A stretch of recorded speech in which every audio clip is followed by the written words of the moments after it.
Praise the Lord. நாள் 56, August மாதம் 25ஆம் தேதி. மத்தேயு 12ஆம் அதிகாரம் 21 முதல் 26 வரை.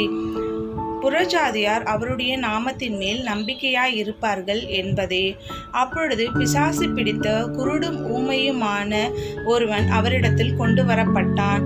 குருடும் ஊமையுமானவன் பேசவும் காணவும் தக்கதாக அவரை சொஸ்தமாக்கினார்.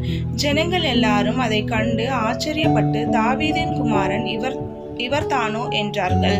பரிசேயர் அதை கண்டு, இவன் பிசாசுகளின் தலைவனாகிய பெயர்செபூலினாலே பிசாசுகளை துரத்துகிறானே அல்லாமல் மற்றபடி அல்ல என்றார்கள்.